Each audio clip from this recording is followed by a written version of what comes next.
David Chen, ang lalaking walang katulad. Kabanata 1451.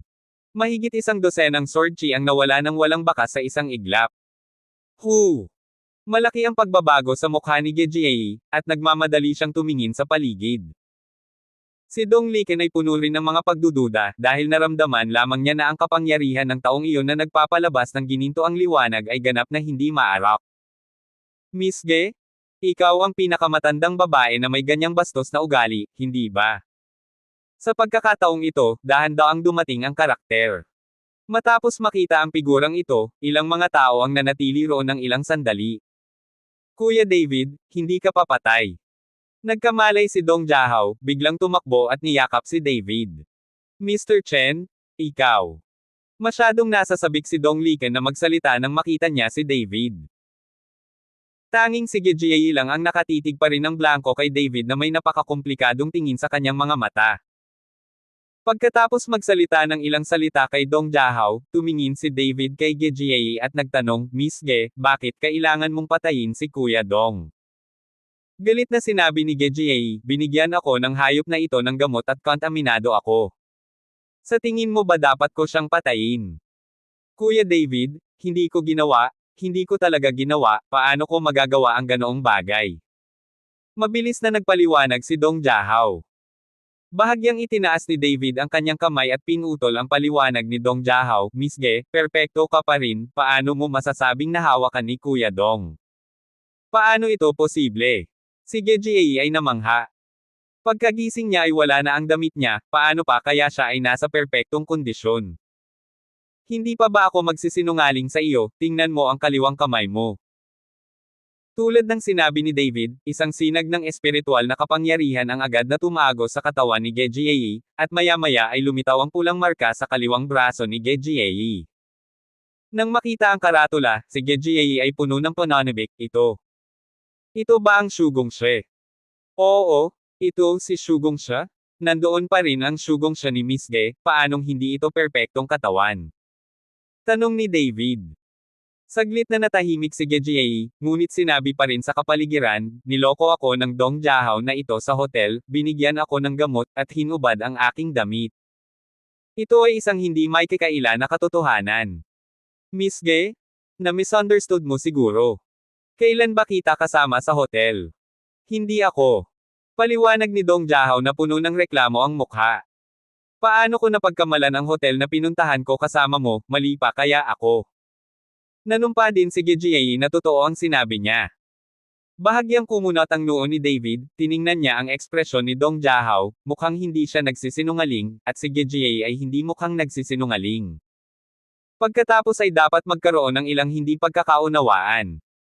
Biglang parang may naisip si David, kaya tinanong niya si Gejie, Miss Ge, alam mo ba na may camouflage technology sa mundong ito? Anong ibig mong sabihin? Natigilan si Gejie.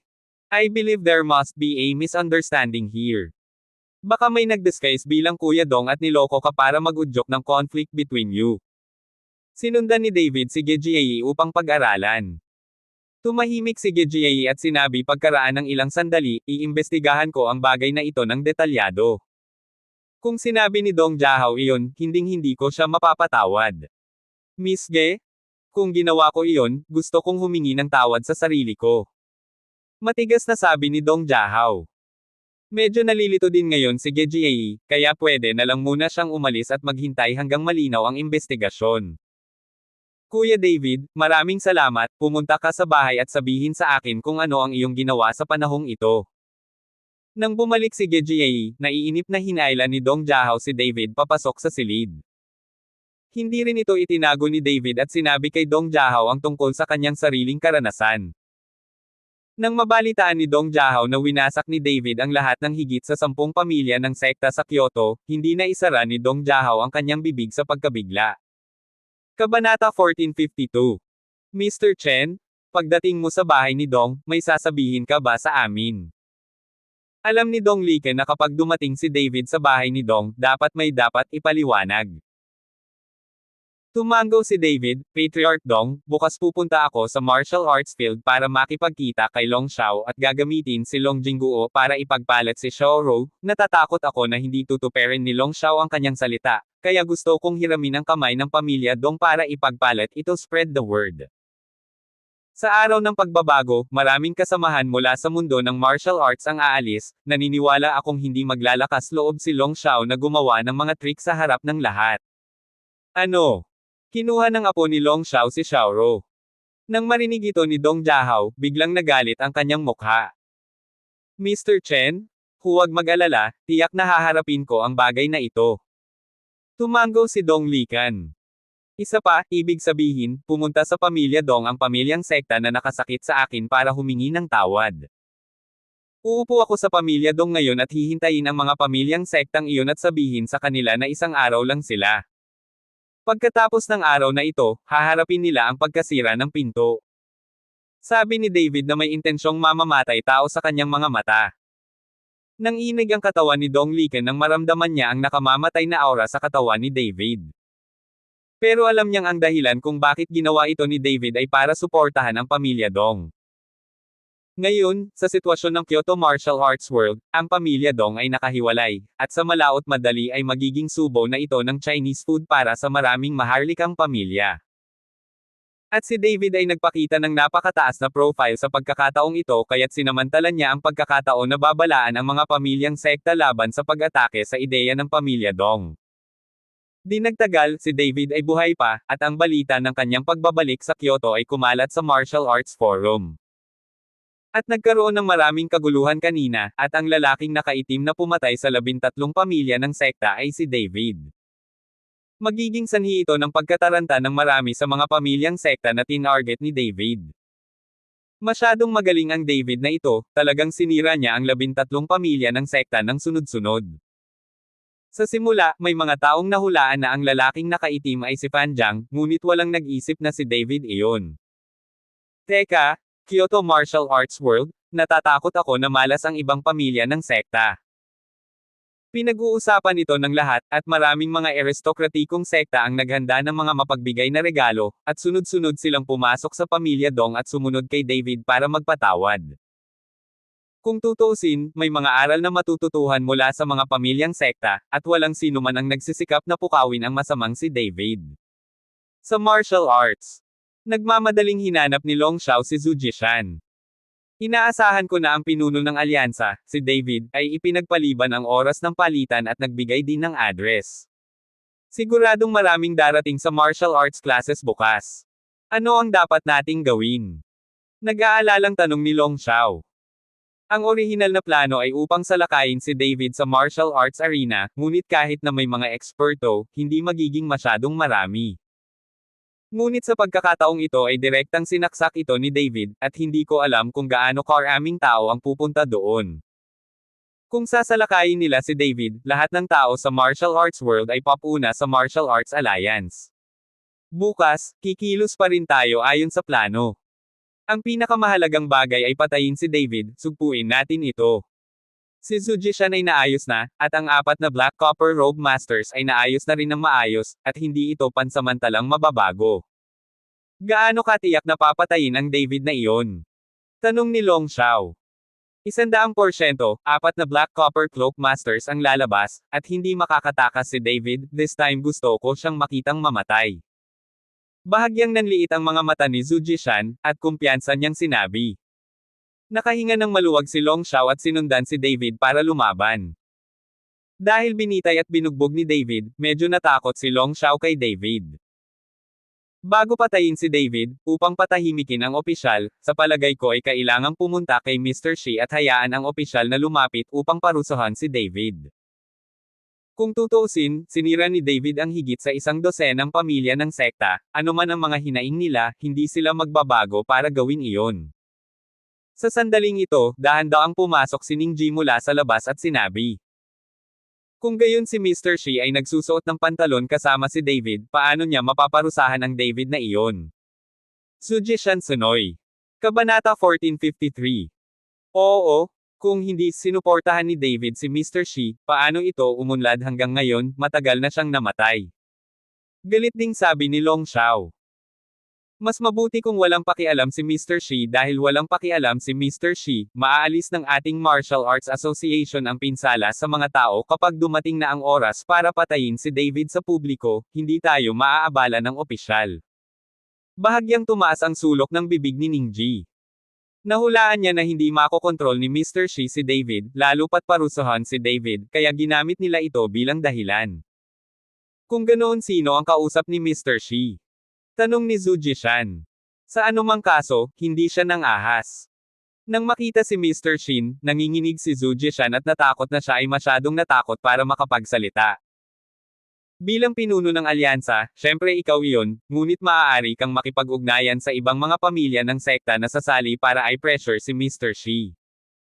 Tumingin si Ningji kay Zhu Jishan at sinabing, Ako. Natigilan si Zhu Jishan. Ayaw mo ba? Ang mga mata ni Ningji ay kumislap ng kaunting panunuya.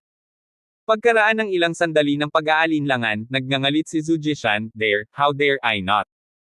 Pumilya ng pagpapatupad ng batas. Sa labas ng pinto, si Zhu Jishan ay nagdala ng higit sa 100 iba pang mga sekta at mga maharlikang pamilya, at gusto nilang humingi ng paliwanag kay Ji. Shi! Si Xingjun ay nagulat kay Mr. Shi, Mr. Shi, si David ay tiyak na hindi patay, siya ang pumatay ng higit sa 10 sekta at pamilya, at ngayong si Zhu Jishan ay nagdala ng higit sa 10 sekta at pamilya upang hilingin sa opisyal na pumunta, parusahan si David. Papasukin silang lahat. Mahinahong sabi ni Mr. Shi. Tumango si Xingjun, at hindi nagtagal ay kinuha si Zhu Jishan kasama ng mga kabilang sa pamilya ng sekta. Nang makita ng mga taong ito si Mr. Shin, lahat sila ay medyo nabigla at nagsimulang huminga ng malamig mula sa kaibuturan ng kanilang mga puso. Umupo ka. Mahinang sabi ni Mr. Shi. Gayunpaman, walang sinumang tulad ni Zhu Jishan ang nang-ahas na gawin ito. Nang makaharap nila si Mr. Shin, ang pakiramdam ng pang-aapi ay nahirapan silang huminga. Nang makitang hindi ginawa ng mga taong ito, dahan-daang ibinuka ni Mr. Shi ang kanyang bibig at sinabing, lumapit ka sa akin, ano ang problema? Nang sabihin ni Mr. Shi ang salita, maraming tao ang yumuko at hindi nang ahas na tumingin ng diretso kay Mr. Shi. Tumingin si Zhu Jishan sa kaliwa at kanan, walang nang ahas na magsalita, at sa wakas ay kinailangan niyang magsalita.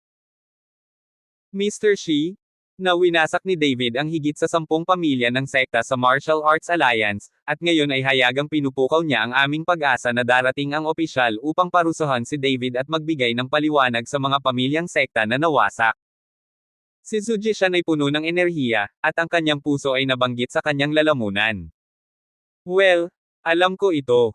Si Mr. Tumango si Shi, then what?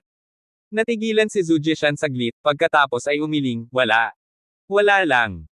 Ang dami mong dinala dito, sasabihin mo na lang ba sa akin ang tungkol dito? Tanong ni Mr. Shi sa mahinahong boses. Oo, umaasa silang lahat na may pagtanggol ni Mr. Shi ang hustisya. Pulang-pula ang mukha ni Zhu Jishan sa sandaling ito at malapit nang sumabog ang kanyang puso. Iyon ba ang ibig mong sabihin? Tumingin si Mr. Shi sa lahat at nagtanong. Ngunit walang nagsalita, lahat ay ibinaba ang kanilang mga ulo, hindi nangangahas na huminga.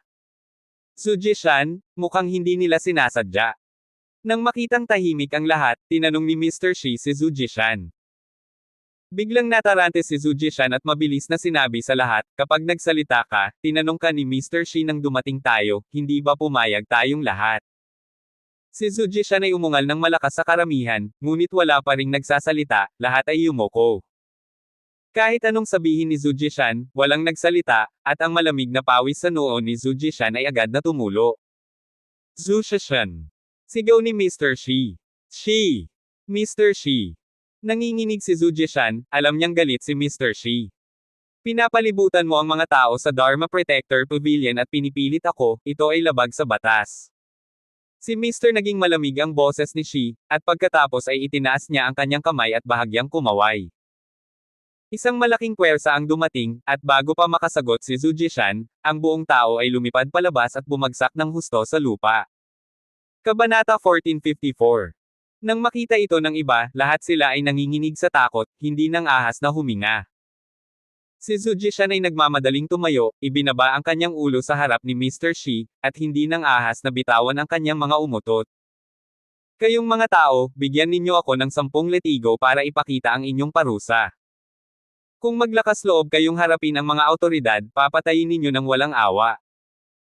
Nang ang tatlong salitang, "Shawash," ay nanggaling sa bibig ni Mr. Shi, ang lahat ng tao sa pamilya ng sekta ay halos natakot umihi. Walang sino man ang nang-ahas na mag-alinlangan kahit kaunti, at lahat sila ay nagsimulang hampasin ang kanilang mga bibig, isa-isa at mas malakas kaysa sa isa. At ang katawan ni Zhu Jishan ay nanginginig na parang salon. Sa panahong ito, kahit anong gawin ng Martial Arts Alliance, tila walang opisyal na dumating para pigilan ito, kahit si Mr. Shi. Nagbigay din ito ng ilusyon kay Zhu Jishan, isang pakiramdam na ang kasalukuyang lakas ng Martial Arts Association ay nagpatakot kay Mr. Shi. Ngunit sa sandaling ito, napagtanto ni Zhu Jishan na ang mga taong ito ay hindi bastos sa paningin ni Mr. Shi. Nang matapos ang suntok, malamig na sinabi ni Mr. Shi, "Umalis ka rito, kung tungkol sa mga gawain ni David, ikaw na ang bahala sa mga ito." Paulit-ulit na tumango si Zhu Jishan at nagmamadaling umalis. Nang alisin ni Zhu Jishan ang mga tao, nalilitong tumingin si Xingjun kay Mr. Shi, "Mr. Shi, kung sasabihin mo ito, hindi mo ba ilalagay si David sa isang mapanganib na sitwasyon?" Ang mga lalaki mula sa Martial Arts Alliance ay tiyak na gagawa ng paraan para patayin sila. David. Si Mr. Itinaas ni Shi ang isang sulok ng kanyang bibig, ang lakas ng taong ito na si David ay lampas sa aking imahinasyon. Hindi naintindihan ni Xingjun ang ibig sabihin ni Mr. Shi, ngunit nang gumawa ng mga bagay si Mr. Shi, hindi kwalipikado si Xingjun na mamagitan. Si Zhu Jishan, na lumabas sa Dharma Protector Pavilion, ngayon ay hinahampas ang kanyang dibdib at hinihingal. Ngayon lang ako nawala sa buhay ko. Kung may ganyan, hindi ako sasama. Pinunasan ni Zhu Jishan ang malamig na pawis sa kanyang noo at sinabing. At nagalit din ang iba pang miyembro ng pamilya ng sekta at sunod-sunod na sinisi si Zhu Jishan. Ang orihinal na imbitasyon sa kanila ay tulungan si Wei Wei, at nanumpa rin si Zhu Jishan na walang magiging problema. Ngunit ngayon lahat sila ay naging ulo ng baboy, at sila ay makukutya kapag sila ay bumalik. Bumalik sa Martial Arts League. Tinanong ni Ningji si Zhu Jishan, "Direktor, may komento ba si Mr. Shi?" May isang umutot na pahayag, at mayroong isang bagay upang i-pressure ang gobyerno, "Magagawa mo ito, halos mamatay ako sa Dharma Protector Pavilion." Galit na umungol si Zhu Jishan. Nang makita ang ugali ni Zhu Jishan, tumawa si Ningji. Parang nahulaan na niya ang resulta. Sinabi ba ni Mr. Shi na hayaan ang ating Martial Arts Alliance na malaman ito? Tanong ni Ningji. Nagulat si Zhu Jishan, "Paano mo nalaman?" Sa tingin ko. Tumaas ang bibig ni Ningji, kung gusto ni Mr. Shi na mamuno, hindi niya kayang panoorin ang mundo ng Kyoto Martial Arts na maging gulo, tila naghihintay si Mr. Shi, naghihintay ng pinakamagulong oras sa mundo ng martial arts ng Kyoto, para lang magkaroon ng kaayusan sa buong mundo ng martial arts. Damn! You asked me to find Mr. Shin, right? Si Mr. Muntik na akong patayin ni Shi. Nang marinig ito ni Zhu Jishan, agad niyang sinundan si Ningji ng galit at umungol. Gayunpaman, umungol lang siya ngunit hindi naglakas loob na gumawa ng anuman kay Ningji. Sa Martial Arts Alliance, ang tunay na kapangyarihan ni Ningji ay mas malaki kaysa sa kanyang pinuno. Tumingin si Ningji sa galit na titig ni Zhu Jishan at bahagyang ngumiti, "Pumunta ka at maghandang patayin si David, sa pagkakataong ito ay nakaligtaan ako, hindi ka pakakawalan ni Daneng." Nang marinig ang tungkol sa dakilang kapangyarihan, nanginig si Zhu Jishan at naging solemn na ang kanyang mukha. Nagmamadali siyang lumabas ng Martial Arts Association at pumunta sa martial arts field para mag-ayos. Kailangan niyang maging foolproof. Pagkaalis ni Zhu Jishan, tumawa si Ningji, "Baboy talaga, ganito lang, makakaupo ako bilang pinuno ng alyansa." Bumalik si Ningji sa likod bahay at nagpatuloy sa pagsasanay. Kabanata 1455. Susunod na araw. Mayroong libo-libong mga tao sa martial arts, at ang mga himala ni David sa paulit-ulit na dahilan ng maraming tao ay gustong pumunta at panoorin ang kaguluhan. Ang pagpapalitan ng mga hostage sa larangan ng martial arts ay isang una sa mundo ng martial arts. Lalo na noong nahuli at na-hostage ang Padre de Pamilya Long, napakabihirang bagay na gusto kong puntahan. Tumingin si Zhu Jishan sa karamihan ng mga tao sa pinangyarihan, napakalungkot ng kanyang mukha. Sana sa pinuno ng alyansa, gawin natin ito sa isang sandali. Sa sandaling ito, ang itim na tansong balabal ay nagtanong kay Zhu Jishan. Napakaraming tao doon, kung gagawin mo ito ng lantaran, natatakot ako na maapektuhan nito ang reputasyon ng Martial Arts Alliance. Sige, basta mapatay mo yang David na yan, magiging madali ang lahat. Kinagat ni Zhu Jishan ang kanyang mga ngipin at sinabi. Ang itim na tansong balabal ay tumango, pagkatapos ay tumalikod upang umalis at pumunta upang ayusin. Hindi nagtagal, dumating din sina Long Xiao at Xiaoro sa martial arts field at direktang umupo sa tabi ni Zhu Jishan. Umaasa ako sa pinuno ng alyansa na si David ay gumawa ng isang mahusay na laban na siya ay tinatayang natakot na ang Martial Arts Association ay sasalakayin siya pagkatapos ng ilang sandali, si David ay darating, hindi natin dapat palampasin ang pagkakataon. Natakot si Long Xiao na si Zhu Jishan ay sumuko kay David kapag nakita niya ang napakaraming tao. Huwag kang mag-alala, si David ay kailangang mamatay ngayon. Bahagyang nanliit ang mga mata ni Zhu Jishan. Mabuti naman. Tumango si Long Xiao. Sa sandaling ito, malapit sa martial arts, dinala ng 4 na tog si Long Jingguo, at dinala din ni Dong Likan ang lahat ng master ng pamilya Dong sa eksena. Alam nila na hanggat lumalabas si David, siguradong hindi pa kakawala ng Martial Arts Alliance si David. Kung talagang binabaliwala ng Martial Arts Alliance ang kanyang reputasyon at kikilos laban kay David, makakatulong pa rin sila. Mr. Chen, kung hindi ka dumating, ibabalik namin si Long Jingguo kay Miss Xiaoran. Sabi ni Ding Dao kay David. Hindi, kung hindi ako sasama, hindi ba ibig sabihin na natatakot ako sa Martial Arts Alliance, at napakaraming tao dito ngayon, gaano man kawalanjiya ang Martial Arts Alliance, wala silang gagawin sa akin sa harap ng napakaraming tao. Hindi naniniwala si David na ang Martial Arts Alliance ay magiging napakawalanjiya na maglakas loob na maglaro ng yin sa harap ng libu-libong tao. Mukhang na-appreciate pa rin ni David ang walang hiyang bottom line ng Martial Arts Alliance. Hahaha, Kuya Chen, pinapahalagahan mo pa rin ang mga tao sa Martial Arts Association. Katatapos lang magsalita ni David, bigla na lang humagalpak ng tawa. Pagkatapos ay lumakad si Gefuhai kasama si Gejiei. Kilala ni David si Gejiei, ngunit hindi pa niya nakita si Gedahay. Nang makita niya si Gedahay, natigilan siya sandali. Dahil naramdaman niya ang isang maringal na kapangyarihang espiritual na umaapaw mula sa katawan ni Gedahay. Tagapagsasaka. Medyo nagulat si David, hindi niya inaasahan na magsasaka pala itong si Gedahay. Mr. Chen, ito si Gefuhai, ang pinuno ng pamilyang Ge.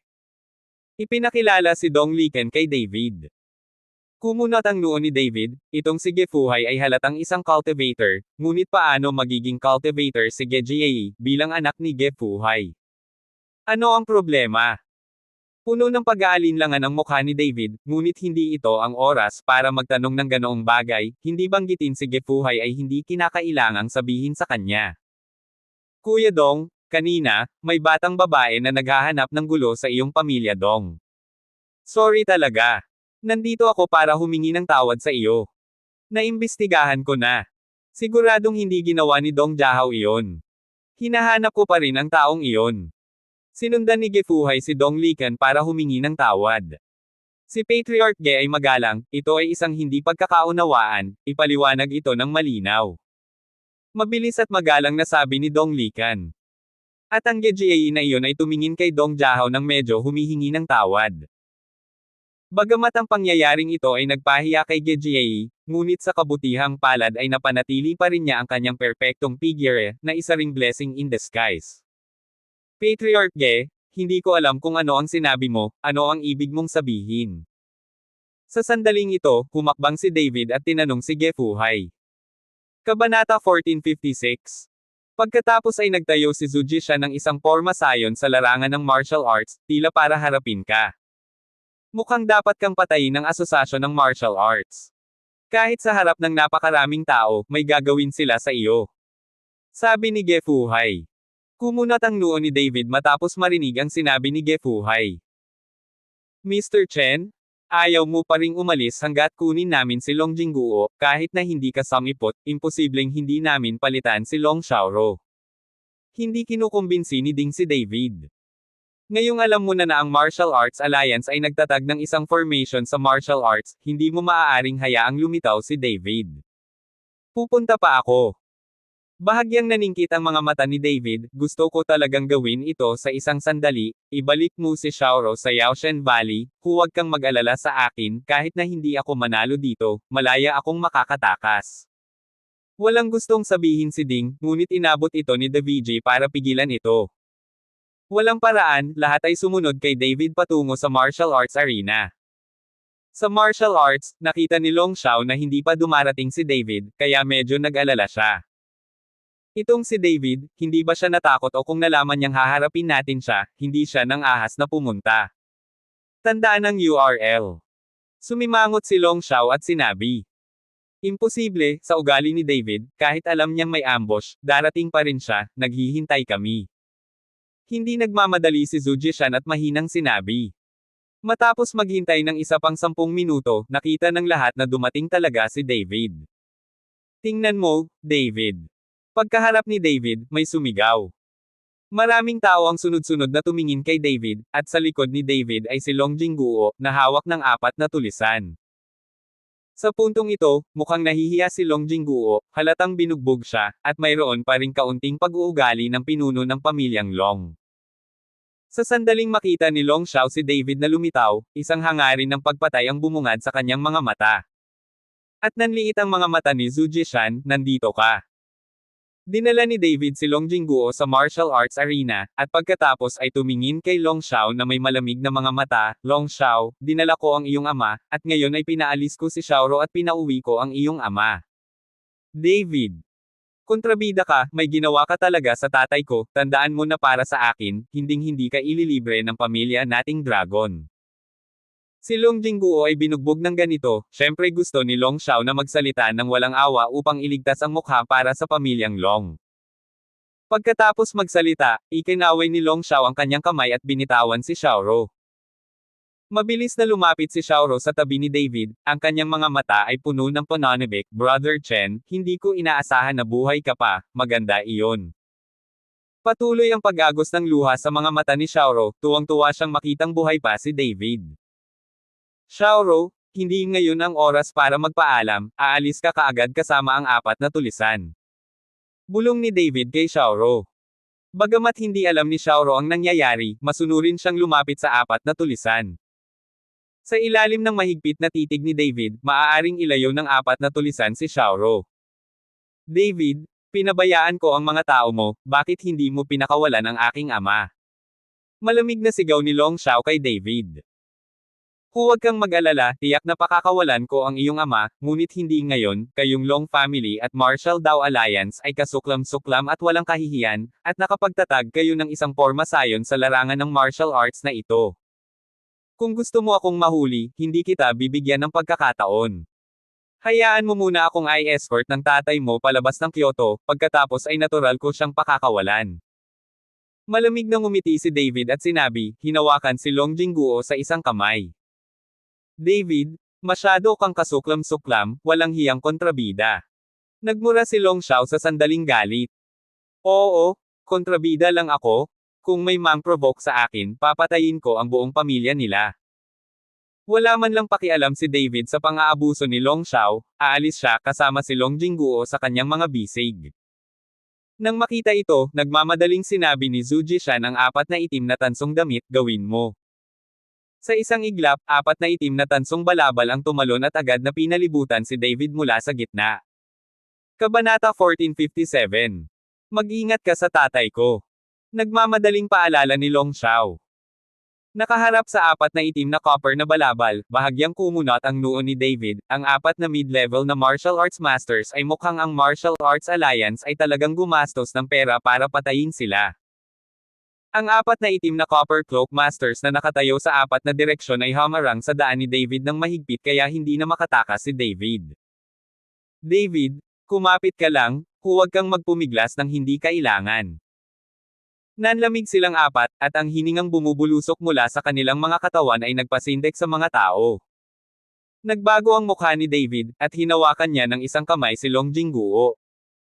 Hanggat nasa kamay niya si Long Jingguo, matatakot ang mga taong ito at makakahanap siya ng pagkakataong makatakas.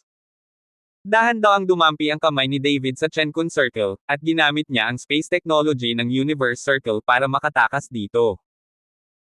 Kahit na makakalaban ni David ang hanggang 4 na mid-level na Marquee Masters, ito si Kyoto, na nakakaalam kung may backer pa rin ang Martial Arts Alliance, kaya hindi basta-basta lalaban si David.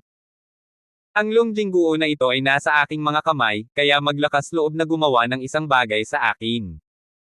Malamig na tiningnan ni David ang 4 na itim na tansong balabal at sinabing, "Haha, kung papatayin mo siya, bakit hindi ang ating kalikasan ay ang kunin ang iyong buhay, at ang buhay ng iba ay walang kinalaman sa atin?" Agad namang tumawa ang isa sa mga itim na tansong robe. Hindi banggitin si Longjingguo, wala silang pakialam sa buhay ni Zhu Jishan, sa kanilang paningin, matatapos lang nila ang gawain.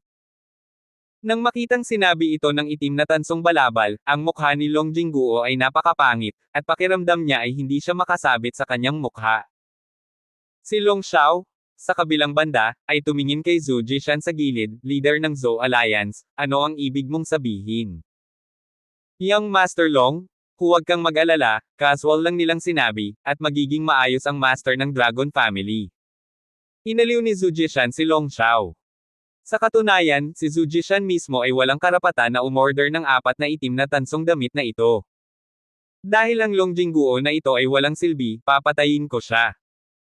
Pagkatapos magsalita ni David, hinampas niya ng palad si Longjingguo. Nang makita ito, biglang sinuntok ng isa sa mga lalaking nakaitim na balabal si David, habang ang isa pang lalaking nakasuot ng itim na tansong jacket ay humakbang at agad na nahuli si Longjingguo. Hindi gustong patayin ni David ang Longjingguo na iyon, gusto lang niyang akitin ang 4 na itim na tansong balabal na ito. Nakita ni David na may posibilidad, bigla siyang naghagis ng isang bilog ng universo, at agad na lumitaw ang isang itim na butas sa hangin. Ngunit nang si David ay papasok na sana sa black hole para tumakas, napansin niya na ang isang gintong liwanag ay kumikislap sa kalangitan, at pagkatapos ay nakita niya ang isang mahiwagang sandata na nakabitin sa hangin, at ang mga pagsabog ng gintong liwanag ay lumabas mula sa mahiwagang sandata. Agad na tinakpan ng liwanag na ito ang buong martial arts arena at hinaranggan ang rutang pagtakas ni David. Ang butas na lumitaw ay nawala, at ang Chenkun Circle ay nahulog sa lupa. "Hahaha, alam na namin na nilalaro mo ang larong ito, kaya handa na kami." Tumawa si Zhu Jishan. Sa sandaling ito, si Gefuhay sa karamihan, na nakakita ng isang mahiwagang sandata sa himpapawid, ay hindi maiwasang magulat, talagang nakatago ang alyansang ito ng martial arts, at mayroong isang space magic weapon. "Dad, ano ang space instrument?" Curious na tanong ni Gejiei. "Maiintindihan mo mamaya, si David ay nasa malaking problema ngayon." Tumitig si Gefuhay sa martial arts field. Sa sandaling ito, napagtanto ni David na hindi siya makakatakas, agad niyang isinakripisyo ang Dragon Slaying Sword, ang liwanag sa kanyang katawan ay nagsimulang kumurap, at isang hindi nasaktan na gininto ang katawan ang tumakip sa kanyang buong katawan. "Tingnan natin kung gaano kalakas ang pormasayon mo." Sinabi iyon ni David, ang Dragon Slaying Sword sa kanyang kamay ay biglang lumipad patungo sa magic weapon sa hangin. Ang walang katulad na matalas na espada na chi ay agad na tumama sa mahiwagang sandata sa himpapawid. Kaya lang nawala ang sword chi nang walang bakas sa isang iglap bago nito nahawakan ang magic weapon. Kumunat ang noo ni David, at saka muling iwinagayway ang sword energy, ngunit pareho pa rin ang resulta, hindi banggitin ang pagkasira ng pormasayon, kahit na hinawakan ang magic weapon. Nang makita ang eksenang ito, tumaas ang bibig ni Zhu Jishan sa sulok. "Huwag mong sayangin ang iyong enerhiya, ito ay isang space magic weapon, ang iyong sword chi ay hindi nawala, ito ay ipinadala lamang sa ibang espasyo." Sa sandaling ito, isang lihim na boses ang tumutunog sa tainga ni David. Kabanata 1458. Medyo nagulat si David dahil pagkatapos marinig ang boses na ito, halatang galing iyon kay Gefuhay. Ngunit si David ay tumingin sa ibaba at natagpuan na si Gefuhay ay daan-daang metro ang layo mula sa kanya, nakatingin sa kanya. Hindi maintindihan ni David kung bakit sinasabi ito ni Gefuhay sa kanyang sarili, ngunit wala siyang oras para isipin ito ngayon. "Boy, hindi ka ba magaling? Bakit hindi mo masira itong formation?" Tumingin kay David ang itim na tansong balabal, puno ng panunuya ang boses. Bahagyang naningkit ang mga mata ni David, at mahigpit niyang hinawakan sa kamay ang Dragon Killing Sword. Alam niya na sa pagkakataong ito ay natatakot siya na maging mahirap ang laban. Magsimula na tayo.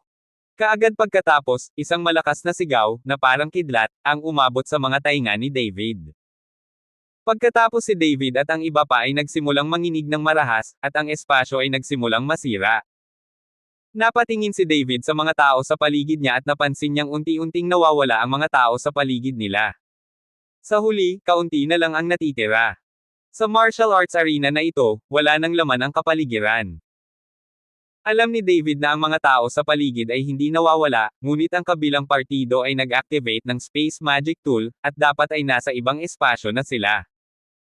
Gayunpaman, makikita talaga ng mga tao sa paligid si David at ang iba pa, ngunit ang nakikita nila ay hindi ang tunay na eksena, ngunit mas parang isang imahe ng mapa.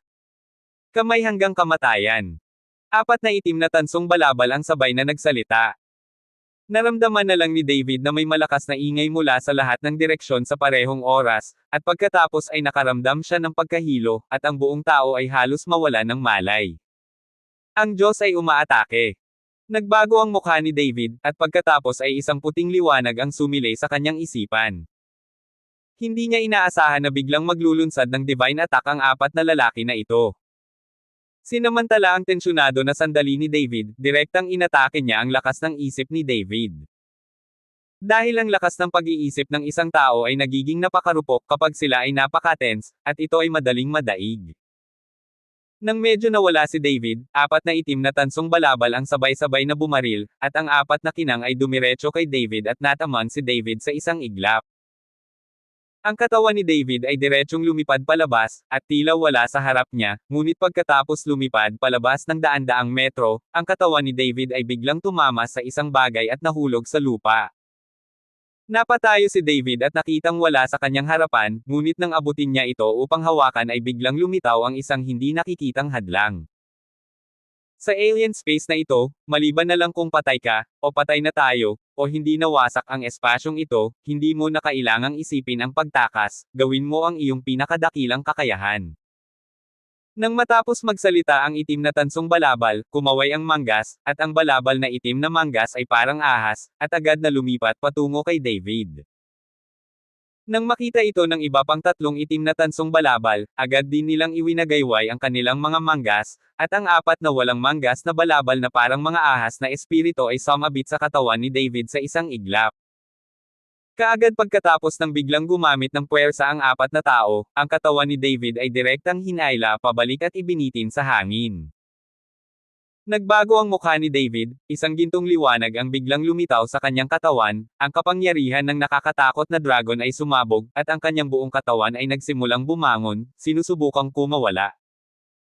Ngunit ang balabal na may apat na manggas ay lubhang nababanat, gaano man kahirap lumaban si David, hindi siya makawala, ngunit siya ay pagod na natatakpan ng malamig na pawis ang kanyang noo. Mr. Shen. Nang makitang kumilos si David, nasa ilalim siya ng kontrol ng kabilang partido. Kumunat ang noo ni Dong Liken at lalabas na sana. Nagdala rin si Dong Jiahao ng maraming Panginoon ng pamilya Dong, agad na tumayo at sabik na subukan. Gusto nilang iligtas si David. Ang pamilya Dong ngayon ay ganap na dahil kay David, kaya imposibleng makita ni Dong Liken na mamatay si David sa harap niya at manatiling walang pakialam. Bilang isang tinaguriang kabayaran ng pasasalamat, paano pa kaya magkakaroon ng foothold ang kanilang pamilya Dong sa Kyoto Martial Arts World? Kuya Dong, huwag kang magpakatanga.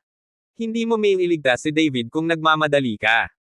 Hindi mo man lang siya nakikita, kaya nadudurog ka sa space barrier. Hindi pa tapos, dapat hindi na lang napigilan si David. Pinigilan ni Gefuhay si Dong Liken at sinabi. Kabanata 1459. Nang makita ito, dahan-dahan lamang na napaupo si Dong Liken, ngunit ang kanyang mga mata ay patuloy na nakatitig sa larangan ng martial arts. Sa kabilang panig, tinitingnan si Zhu Jishan, na nasa ilalim ng kontrol ni David, ang mga sulok ng kanyang bibig ay tumaas ng buong pagmamalaki, ang itim na balabal na tanso ay ang itim na balabal na tanso, at ang kapangyarihan ay talagang malakas, at agad niyang nasakop ang David na ito, sa pagkakataong ito ay nakita ko ang David na iyon. Ang David na ito ay hindi magiging madaling kontrolin, ito ay simula pa lamang. Hindi masyadong optimistiko si Long Xiao dahil nakipaglaro siya laban kay David at alam niya kung gaano kakilakilabot ang kapangyarihan ni David. Wait and see. Sumulyap si Zhu Jishan kay Long Xiao at bahagyang itinaas ang gilid ng kanyang bibig. Sa sandaling ito, gustong putulin ni David ang manggas ng Dragon Slaying Sword sa kanyang kamay, ngunit sa kasamaang palad, ang kanyang mga kamay ay nakatali at hindi siya makagalaw. Sa maliit na kasanayang ito, hindi ko alam kung paano gumawa ng mga alon sa mundo ng martial arts. Nang makita si David na kontrolado, ang itim na tansong balabal ay sumengot ng malamig at mukhang napakadiin. Tigilan mo na ang panggugulo sa kanya, patayin mo siya ng diretso, at matatapos na natin ang misyon. Nang matapos ang talumpati, isa pang itim na tansong balabal ang may hawak na matalim na talim at sinaksak si David. Nakatali si David, at hindi siya makaiwas, magagawa lang niyang maglaro ng husto ang hindi nasaktan na gininto ang katawan. Ang gintong obra maestra sa katawan ni David ay kasing liwanag ng araw sa kalangitan. Lalong pinuprotektahan ng kapangyarihan ng dragon ang buong katawan, kailangan niyang labanan ang suntok ng kalaban, hindi ng ahas na maliitin si David. Pagkatapos ng lahat, ang kalaban ay nasa gitnang yugto ng lakas ni Wao, at bawat isa sa kanila ay hindi mas masama kaysa kay Long Xiao. Klang! Ang matalim na talim ay gumawa ng puting marka sa katawan ni David, ngunit hindi ito nakapinsala sa katawan ni David. Sa kabaligtaran, ang itim na tansong balabal ay inalog upang ang kanyang pulso ay manhid, at ang matalim na talim sa kanyang kamay ay agad na nabali. Baluktot talaga ang katawan ng batang ito, sobrang lakas. Ang itim na tansong balabal, ang kanyang mga pulso ay namamanhid sa pagkabigla, na galit na sumumpa. Sabay na tayo, huwag mong bigyan ng pagkakataon ang batang ito. Malamig na sabi ng isa pang Black Copper Cloak. Ang ibang mga tao ay hindi gaanong sinabi, ngunit sabay-sabay na lumipat patungo kay David. Kumunat ang noo ni David, kung sabay-sabay na umatake ang apat na tao, kahit may gininto ang katawan si David ay hindi niya ito kakayanin. Ngunit gaano man kahirap lumaban si David, hindi siya makawala sa pagkakagapos nitong walang manggas na jacket. Sa sandaling ito, nanginginig ang Dragon Slaying Sword ni David. Gumalaw ang pag-iisip ni David, at ang espadang pumapatay ng dragon ay agad na binitawan mula sa kanyang kamay. Gayunpaman, napansin ni David na ang Dragon Slaying Sword ay tila wala sa ilalim ng kanyang kontrol, ngunit sa halip ay may malayang kamalayan. Maaaring ang espiritu ng espada ang lumikha ng kamalayan. Masaya si David. Nakita ko ang Dragon Slaying Sword na tumalon sa kalangitan, na sinundan ng isang sinag ng liwanag at nakakatakot na enerhiya ng espada na bumababa mula sa langit. Ang aura na pinalalabas ng Sword Chi na ito ay hindi kay David, bagkus ay nagmumula mismo sa Dragon Slaying Sword. Ang apat na itim na tansong balabal ay nagyelo sa pwesto saglit, nakatingin sa pamatay na espada ng dragon na hindi makapaniwala. Ang nakakatakot na enerhiya ng espada ay agad na pinutol ang manggas na nakagapos kay David, at kasabay nito, ang Dragon Killing Sword ay tila naubos ang lahat ng hininga nito at agad na nahulog mula sa hangin. Humiwalay si David at pagkatapos ay iwinagayway ang kanyang kamay upang suluhin ang Dragon Slaying Sword, at ang kapangyarihan ng dragon ay patuloy na tinuturok sa Dragon Slaying Sword. Ang Dragon Slaying Sword, na na-infuse ng kapangyarihan ng dragon, ay nagsimulang muling magpalabas ng liwanag, at umalangaw-ngaw ang isang humuhuni sa buong martial arts arena. Fencing of the Nine Shadows, ang unang espada. Ikinawi ni David ang kanyang likod na kamay at ginamit ang Nine Shadow Sword Technique. Nakita ko ang isang nakakatakot na sword glow na sumunod, at ang buong alien space ay nagsimulang mag-warp at manginig sa ilalim ng espadang ito. Ang lakas ng loob mong lumaban. Ang ilang mga tao ay malamig na sumengot at pagkatapos ay nag-activate ng magic sa parehong oras, ngunit nakakita ng isang space magic weapon sa kalagitnaan ng hangin, na sumasabog na may sinag ng liwanag sa isang iglap. Sa isang iglap, nawala ang nakakatakot na espada ni David at nilamon ng liwanag. Kabanata 1460. Kumunat ang noo ni David, alam niyang naipadala sa ibang dimensyon ang ningning ng kanyang espada, hindi nawala. Ang pag-ikot ng espasyo. Nakita ko ang itim na tansong damit na sumisigaw ng malakas. Pagkatapos ay sabay-sabay na hinawakan ng apat ang space magic tool sa ere. Ang instrumento sa kalawakan ay tila gravity-driven, at bigla itong lumiko at pagkatapos ay binaligtad ang direksyon nito. Nakita ko ang paglilipat ng espasyo, at pagkatapos ng ilang sandali ng pagbaluktot, napansin ni David na bumalik dalawa ang mga taong hindi nakakita nito. Ngunit ang mga tao sa paligid sa sandaling ito ay biglang hindi nakita si David at ang iba pa sa larangan ng martial arts. Parang lumiliko ang buong espasyo. Sa vibration ng space instrument, isang nakakatakot na aura ang lumabas sa space instrument. Brush brush. Isa-isa, ang matatalas na sinag ng espada ay bumaril mula sa space magic weapon at dumiretso kay David. Tandaan ang URL. Nagtitiwala ako. Nagbago ang ekspresyon ni David, at hindi niya maiwasang magsalita ng masasamang salita, at nagmamadaling kumaway sa kanyang harapan upang bumuo ng isang hadlang, at ang kanyang undead na gininto ang katawan ay sobrang tensyonado, naglalabas ng makinang na gintong liwanag. Si John Mang, na pamilyar sa lahat ang paghinga, ay agad na dumating sa harapan ni David. Ang mga sword lights na ito ay hindi maipaliwanag na lahat ay naglaho pagkatapos ng sunod-sunod na pag-alis ni David, ngunit lahat sila ay bumalik at lumapit sa kanya. Kalampag-kalampag. Sunod-sunod na tumama ang sword light sa balakid sa harap ni David, at agad na nalampasan ang balakid, at pagkatapos ay tumama kay David. Ang nakatatakot na puwersa ay nagdulot ng pagkalaglag at pagkawala ng malaking bilang ng kaliskis sa katawan ni David, at ang hindi napinsalang gininto ang katawan ay direktang nawasak. At lumipad din ng patiwarik ang katawan ni David at diretsyong tumama sa lupa. Bagamat hindi siya nasugatan, nabasag ang gininto ang katawan ni David, na naging sanhi ng direktang pagkawala ni David sa kanyang kalamangan. Masyadong nakakatakot ang magic weapon na ito. Tiningnan ni David ang mahiwagang sandata sa hangin, ang kanyang mukha ay naging sobrang pangit. Hahaha, angkol bang bugbugin ang sarili mo sa sarili mong galaw? Ang isa sa mga itim na damit na tanso ay tumawa ng baliw. Hindi nagsalita si David, nakakunot ang kanyang kilay, nag-iisip siya ng paraan para makalusot. Kung ito ay magpapatuloy ng ganito, ang apat na tao ay walang magagawa, at sila ay natatakot na mamatay sa kanilang sariling mga kamay. Sa sandaling ito, medyo naiinip si Dong Likan sa labas dahil bigla niyang hindi makita ang sitwasyon ni David. Pare, sa tingin mo ba may mangyayari kay David? Tanong ni Gejiei kay Gefuhay. Ang mukha ni Gefuhay sa sandaling ito ay hindi rin masyadong maganda, nakatingin sa walang laman na martial arts field, ang kanyang ekspresyon ay solemn na. Mahirap sabihin, sa pagkakataong ito ay depende ito sa swerte ni David, masyadong malakas ang space magic weapon ng kabilang partido. Sabi ni Gefuhay. Pagkatapos ay humanap ka ng paraan para iligtas siya, ang mga lalaki mula sa Martial Arts Alliance ay walang silbi. Pagkatapos makinig kay Gejiei, nanalangin siya kay Gefuhay. Binigyan ni Gefuhay si Gejiei ng isang mahigpit na tingin, nakalimutan mo kung paano ko sinabi sa iyo, ang aming pamilyang Ge ay hindi kailanman pinapayagang lumahok sa mga labanan, at hinding-hindi sasali sa anumang organisasyon, gawin mo lang ang iyong sarili. Nang makitang galit ang kanyang ama, si Gejiei ay natakot na magsalita muli. Sa sandaling ito, maingat pa ring tinitingnan ni David ang apat na itim na tansong balabal. Hindi siya naglakas loob na gumalaw ng madali. Sa bawat galaw niya, siya ang inaatake. Bakit, hindi ka maglakas loob na gawin ito? Kung hindi ka maglakas loob na gawin ito, magagawa natin ito.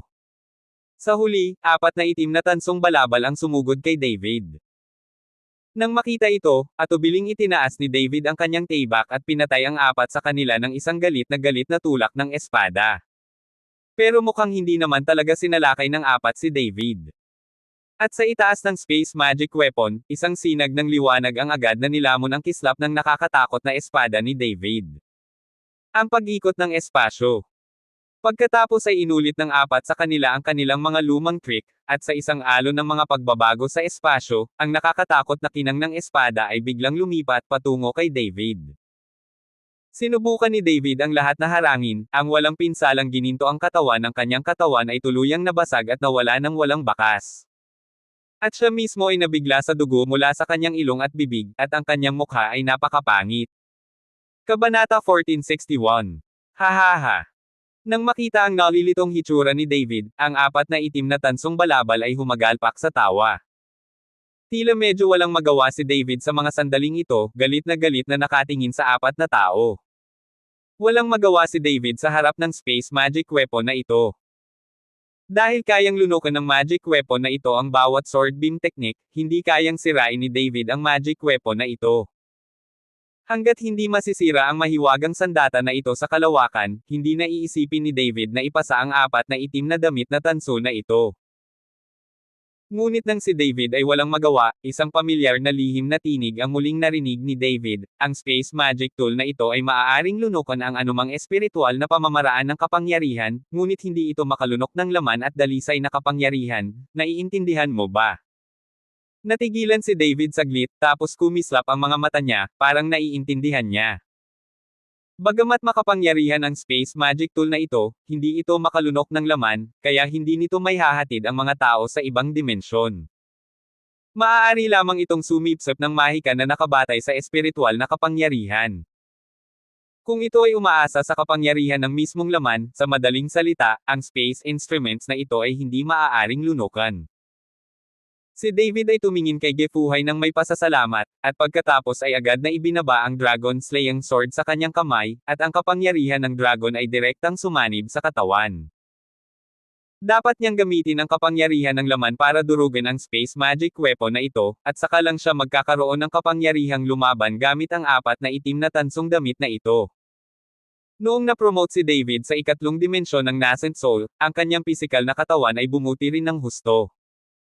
Ang kasalukuyang David, kahit na walang basbas ng isang hindi masisira na gininto ang katawan, ay labis na malupit sa kanyang pisikal na katawan.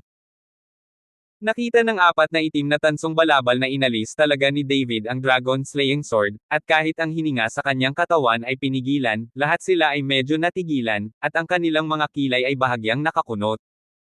Nakita kaya ng bata ang paraan ng pag-crack nitong space magic weapon. Bulong ng itim na tansong balabal. Hayaan mo, patayin mo siya, at huwag mong hayaang makalapit sa magic weapon. Natapos magsalita ang isa pang itim na tansong balabal at saka hinampes ng suntok si David. Si David ay walang-walang sira na gininto ang katawan at baluti sa katawan, at pinigilan niya ang lahat ng kanyang paghinga. Ngayon isa na siyang ordinaryong tao. Sa sandaling ang lahat ng mga itim na tansong jacket na ito ay kinunan, sila ay puno ng kumpiyansa. Boom! Ang itim na tansong balabal ay dumating sa harap ni David sa napakabilis na bilis at malakas na bumagsak sa katawan ni David. Lumipad si David sa kanyang sarili at diretsyong bumagsak sa lupa. Dahan-daang bumangon, pinagmasdan ni David ang kanyang katawan, unti-unting nanlamig ang kanyang mukha. At ang itim na tansong balabal ay tumingin kay David ng may pagtataka. Hindi niya inaasahan na gagamitin ni David ang kanyang pisikal na katawan para pilitin na labanan ang sarili niyang suntok sa sandaling ito, at mabuti iyon. Hindi lamang binigyang pansin ni David ang 4 na taong ito, ngunit patuloy ding pinapanood ang mahika sa kalawakan sa himpapawid. Nakita din ng 4 na itim na tansong balabal ang ibig sabihin ni David, kaya sumigaw sila, "Anak, wala kang pagkakataon." Pagkatapos magsalita, ang 4 na tao ay nag-activate ng magic technique ng sabay-sabay, at ang mga sinag ng liwanag ay dumating patungo kay David. Bilang isang itim na tansong rogue, lahat ay may kaluluwa sa kanilang katawan, kaya hindi mabilang ang mga pamamaraan na kanilang ginagawa. Ang napakatinding mga spell ay direktang tumama kay David. Bawat isa sa kanila ay parang kidlat na nagbobomba sa katawan ni David. Si David ay walang hindi masisirang gininto ang katawan upang protektahan ang kanyang katawan, kaya maaari lamang siyang umasa sa kanyang pisikal na katawan upang lumaban. Umiwas si David, nakasandaw sa space magic weapon na lapitan. Ang mga siksik na diskarte ay patuloy na binomba si David, kaya napakahirap para kay David na gawin ang bawat hakbang pasulong. Naramdaman na lang ni David na iniihaw sa apoy ang kanyang katawan. Sunod-sunod na lumitaw ang mga sugat, at patuloy ang pag-spray ng dugo. Sa sandaling ito, ang mga tao sa paligid ng martial arts ay natigilan nang makita ang eksena sa kanilang harapan. Hindi nila naiintindihan ang uri ng pagtitiyaga na pinagkakatiwalaan ni David upang manatiling buhay. Sa ilalim ng gayong pag-atake, pati si Iron Man ay sasabugan ka ng pira-piraso.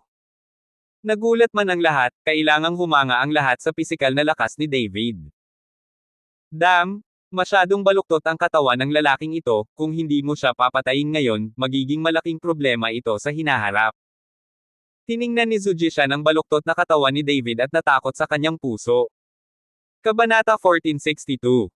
Sa larangan ng martial arts, si David ay natatakpan ng mga galos at ang kanyang mukha ay lalong naging pangit. Habang iwinawagayway ng apat na itim na tansong balabal ang pamamaraan, lalong bumigat ang mga galos sa katawan ni David. Gayunpaman, sa kasong ito, hindi nahulog si David, na nagpagulat sa apat na itim na tansong damit. Pag-alit. Napatingin si David sa space magic weapon sa ere, ngunit hindi niya maiwasang mapag-alitan. Anak, ngayon ay tiyak na mamamatay ka, huwag labanan ang hindi makatwiran, o mas malala ka pa. Malamig na sabi ng Black Copper Cloak. Umalis na nga kayo, kayong apat ay naghaharutan at may mga kalokohan kayong mukha, pero kung may kakayahan kayo. Galit na sigaw ni David. Hinampis ng ilang tao si David ng isang malamig na suntok gamit ang isa pang teknik, na agad na tinamaan si David at natamba si David ng 12-dosenang metro ang layo. Punit-punit na ang katawan ni David at nangangitim na ang laman, pero pilit pa ring tumayo si David. May isang paraan lamang para labanan ang Martial Arts Alliance. Apat na itim na tansong balabal ay dahan-daang nagtaas ng kanilang mga palad, at ang mga itim at gintong sinag ng liwanag ay patuloy na kumikislap. Ang mga sinag ng liwanag na ito ay nagsama-sama, at isang malaking puwersa ang lumundag. Kumunat ang noo ni David, alam niyang nakamamatay na suntok ito sa apat. Ang kapangyarihan ng terorismo ay patuloy na lumalaki, at ito ay patungo kay David na may kapangyarihan ng walang katapusang pagkawasak. Ang nakapaligid na espasyo ay nagsimulang mag-distort, at ang baluktot na espasyo ay tila napunit si David. Sa sandaling nagngangalit si David ng kanyang mga ngipin, ang kapangyarihan ng dragon sa kanyang katawan ay pumutok, at pagkatapos ay nabuo ang isang solidong hadlang sa paligid niya. Klang! Ang itim na gintong liwanag ay marahas na tumama sa katawan ni David, at ang pagsabog ng kapangyarihan ay nagdulot ng makakapal na bitek sa buong martial arts arena. Nagsimula ring umindayog ang mahiwagang sandata sa himpapawid, at tila nanginginig. Wow! Nabasag ang harang sa katawan ni David, at sunod-sunod, ang puwersa ay nagsimulang tumama sa katawan ni David. Ano? Umungol si David, ang mga asul na ugat ay nakaumbok sa kanyang katawan, at ang kanyang makapangyarihang laman na katawan ay itinulak sa mga limitasyon nito. Nawala ang liwanag, at nakita na ni David ang mga buto, na mukhang nakakatakot. Nang makita ito ng apat na itim na tansong balabal, nabalisa silang lahat. Ito ang kanilang pinakamalakas na suntok, at talagang pinabagsak ito ni David gamit ang sarili niyang laman at dugo. Hindi ka panipaniwala. Maging ang mga tao sa labas ng martial arts arena ay nakita ang eksena sa harap nila, at nalaglag ang kanilang mga panga sa gulat. Ito. Tao ba itong tae? Perverted, too twisted. Hindi kayang patayin ng apat na master ng martial arts alliance si David, sayang naman. Pinag-usapan ito ng lahat, at lahat sila ay kumbinsido sa masamang laman ni David. Sa sandaling ito, seryoso ang mukha ni Gefuhay, bahagyang nanliit ang kanyang mga mata. Itong si David, na napakalakas ng katawan, ay hindi isang ordinaryong magsasaka. Mahinang bulong ni Gefuhay. Dad, ano sabi mo? Tanong ni Gejiae. Ay, wala. Mabilis na umiling si Gefuhay.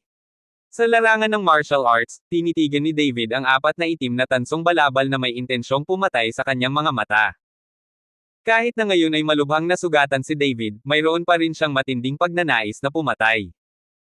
Ang mga mata ng apat na itim na damit na tanso na nakatingin kay David ay takot na takot. Ang apat na master ng gitnang yugto ng WoW ay hindi maaaring patayin si David kahit na pinagsama nila ang kanilang mga puwersa, at mayroon din silang space magic upang tulungan. Ang ganitong komposisyon at lakas, natatakot ako na ang ikapitong baitang WoW ay hindi makayanan, ngunit sa pagkakataong ito si David ngunit kaya niya. Ngayon ay akin na. Nagngagat ang ngipin ni David at dahan-daang itinaas ang kamao. Banal na kamao ng liwanag. Pagkatapos umiyak, sumugod ang katawan ni David patungo sa apat na itim na tansong damit. Si David ay hindi gumamit ng kahit katiting na espiritual na kapangyarihan, sa halip ay nakatagpo ito ng kapangyarihan ng kanyang laman. Kabanata 1463. Kahit na hindi niya ginamit ang kanyang espiritual na kapangyarihan, mayroon pa ring malabong puting ambon sa suntok ni David.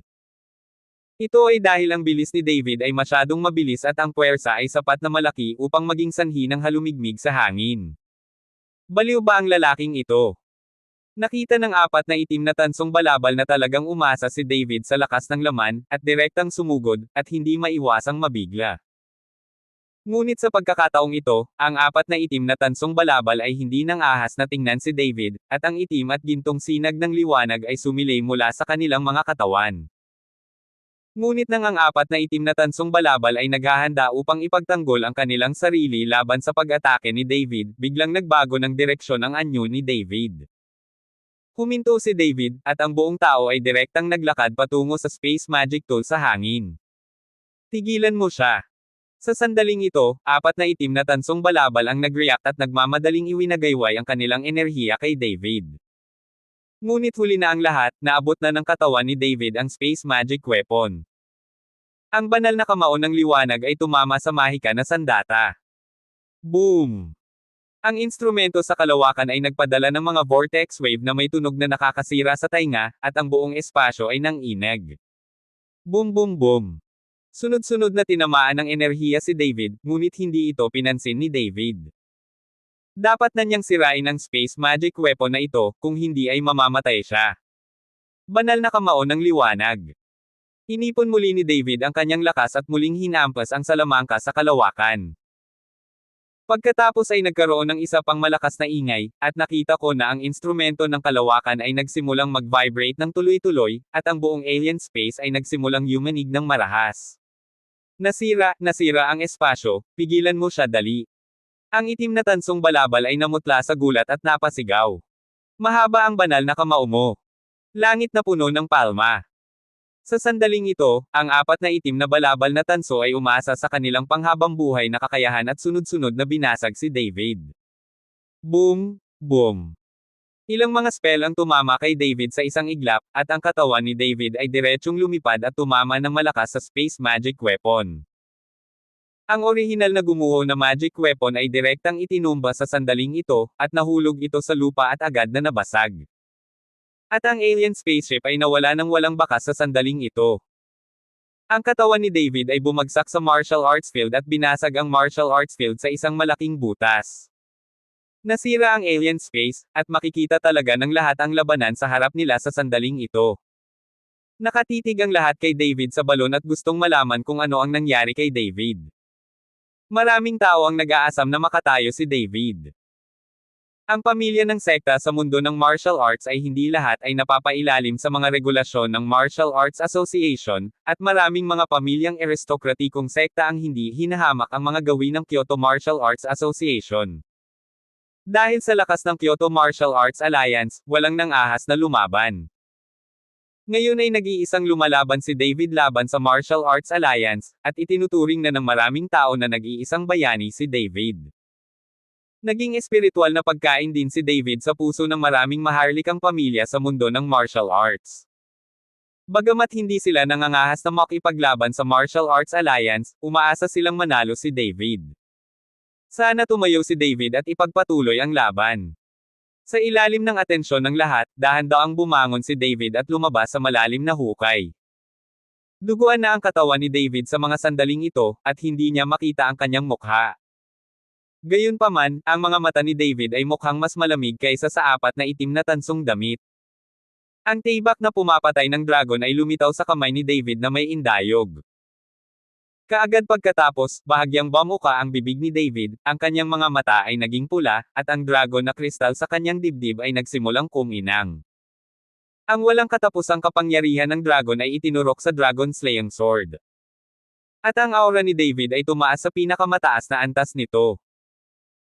Isang nakakatakot na nakamamatay na aura ang agad na bumalot sa apat na itim na tansong damit, at ang Dragon Killing Sword sa kamay ni David ay tila nag-react din sa mamamatay tao na aura ni David, na nagdulot ng ugong at mukhang labis na nasa sabik. Kabanata 1464. Ngayon ay hindi ako mamamatay. Dahan-daang nagsalita si David, ang kanyang boses ay sobrang lamig, na para bang nanggaling ito sa Nine Serenity Hell. Ang apat na itim na tansong balabal ay nanginginig sa lahat, at ang gulat ay sumilay sa kanilang mga mata. Gumalaw si David, at ang kanyang katawan ay parang isang shooting star na sumabog sa isang iglap. Kaagad pagkatapos, ang dragon-slaying sword sa kanyang kamay ay gumuhit ng arko sa hangin, at ang nakasisilaw na espadang kumikinang ay parang isang machete, isa-isa patungo sa apat na itim na tansong damit. Ang apat na itim na damit na tanso ay kumupa sa pagkabigla, nagmamadaling kumikinang sa itim at gininto ang liwanag, na bumubuo ng isang hadlang sa kanilang harapan upang labanan ang pag-atake ni Janmang. Kalampag-kalampag. Natama ni Janmang ang black and gold barrier, na nagdulot ng tunog ng pagbangga ng metal. Hindi nagtagal ay nabasag ang pader, at lahat ng apat na itim na tansong balabal ay nasugatan ng matalim na sinag ng espada sa kanilang mga dibdib. Umaagos ang dugo. Nang makitang nasugatan ang sarili, nagalit din ang apat na itim na tansong balabal. Sabay-sabay na sinalakay ng apat na taong ito si David, at agad na tinakpan ng apat na nakakatakot na sinag ng liwanag si David. Kinagat ni David ang kanyang mga ngipin, tumingin sa tao, at pagkatapos ay agad na iwinagayway ang dragon-slaying sword sa kanyang kamay. Napakabilis ng mga galaw ni David pat isang after image lang ni David ang nananatili sa hangin. Nang makita si David na papalapit sa kanya, ang itim na tansong balabal ay puno ng takot, likas na umatras, at patuloy na winuwagayway ang pamamaraan sa kanyang kamay upang pigilan si David. Gayunpaman, ganap na hindi ito pinansin ni David at hinayaan ang mahika na tumama sa kanya, at ang kanyang katawan ay napunit. David, isa lang itong life for lifestyle ng paglalaro. Baliw ba itong si David?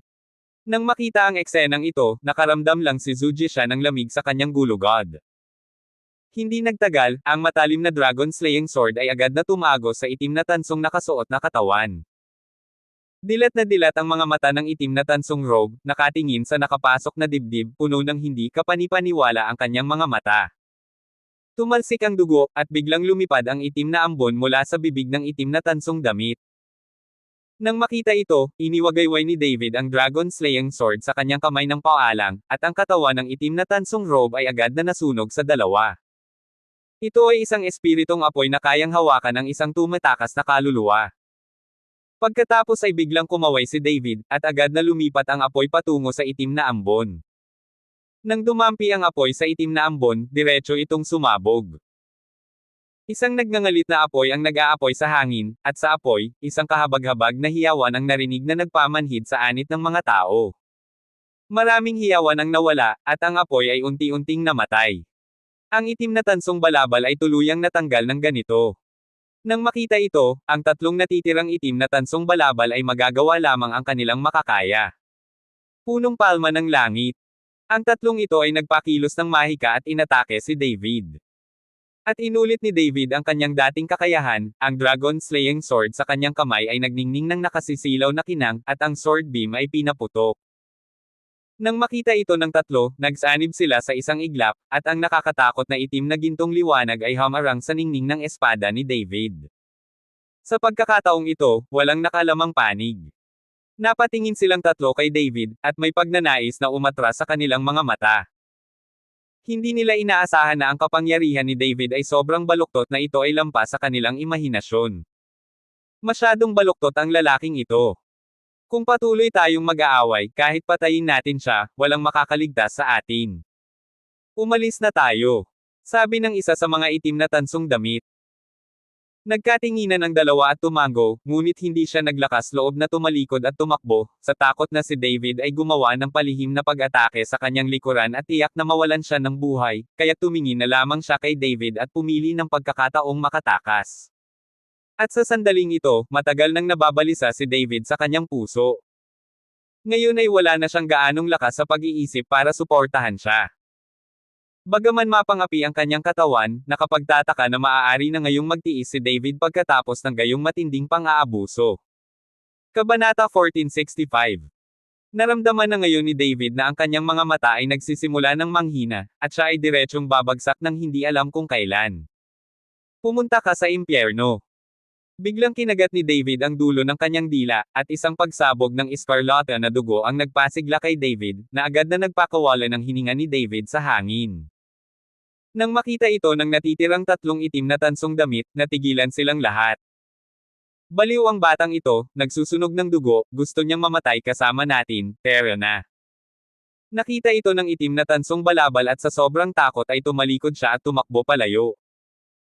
At ang natitirang dalawang itim na tansong balabal ay hindi nag-atubili, dalawang itim na ambon ang lumipad, at ang buong larangan ng martial arts ay natatakpan ng itim na ambon.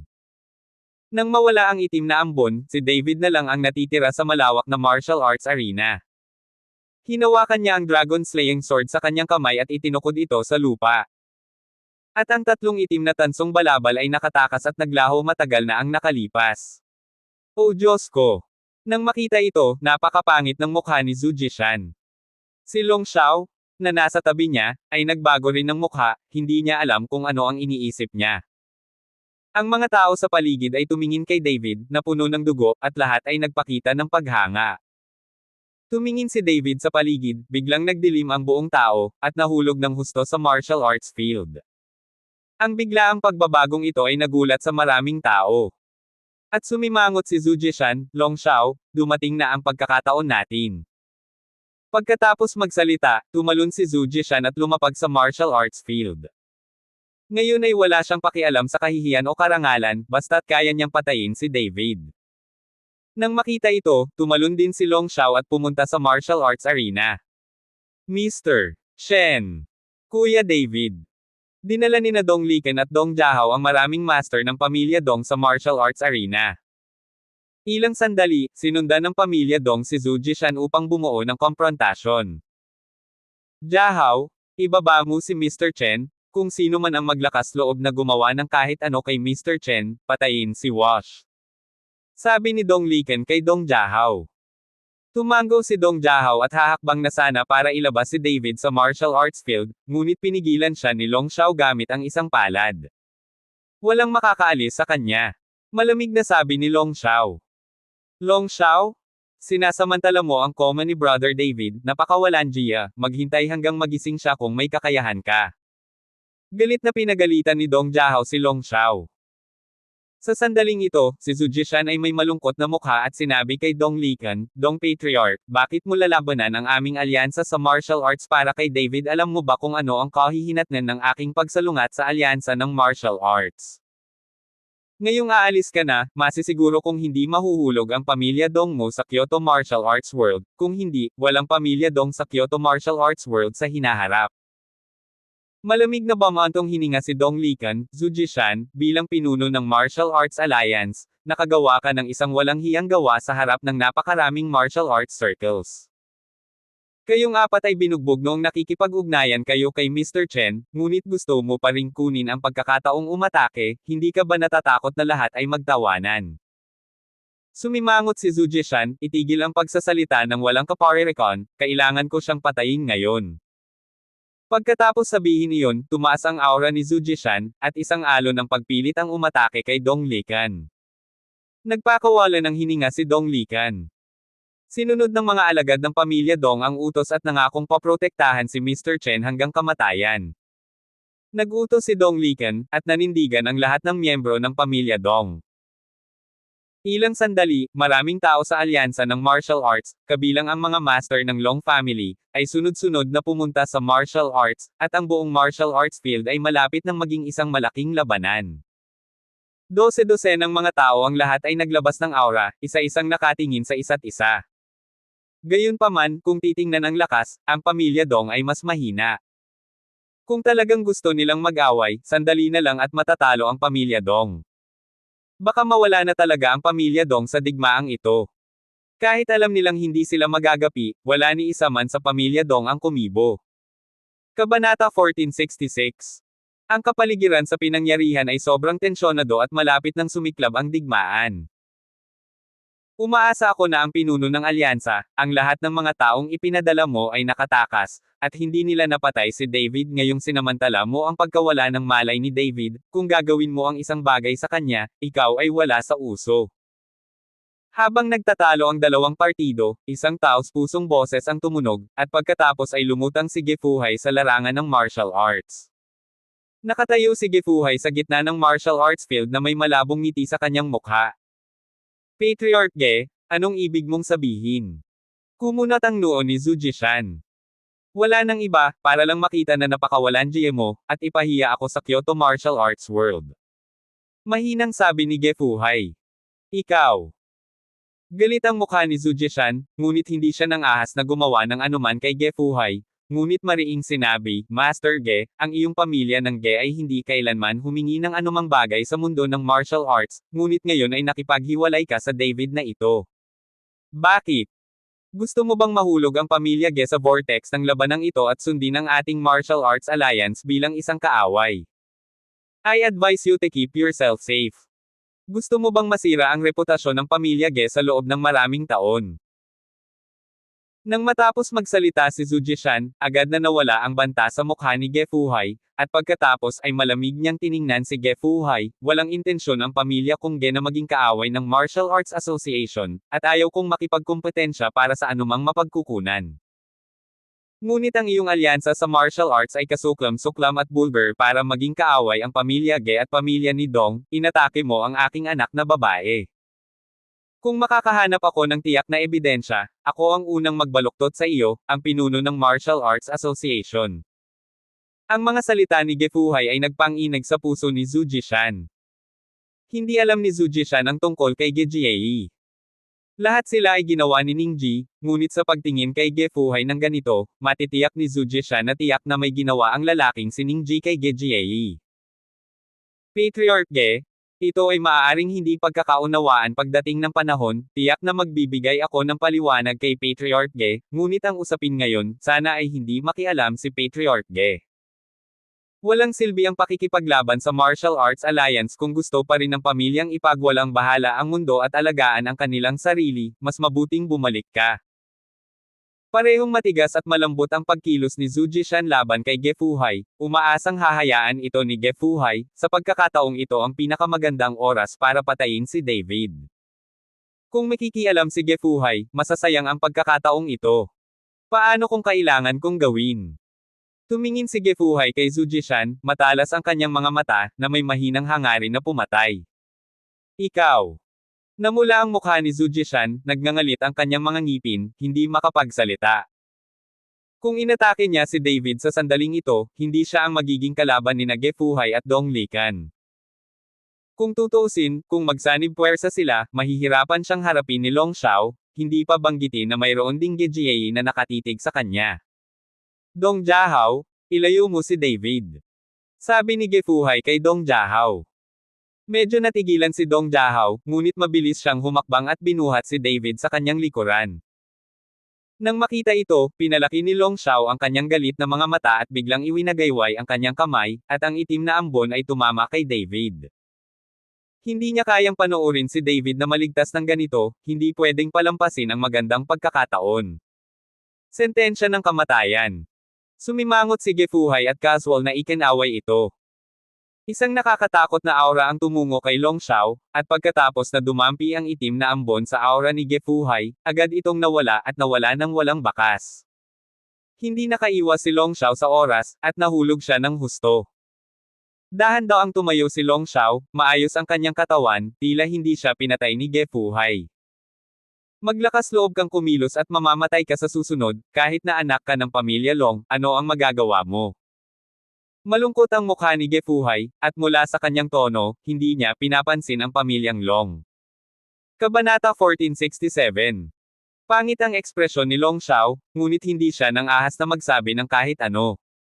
Sinabi lang sa kanya ng random na palad ni Ge Fuhai ang pagitan nila ni Ge Fuhai.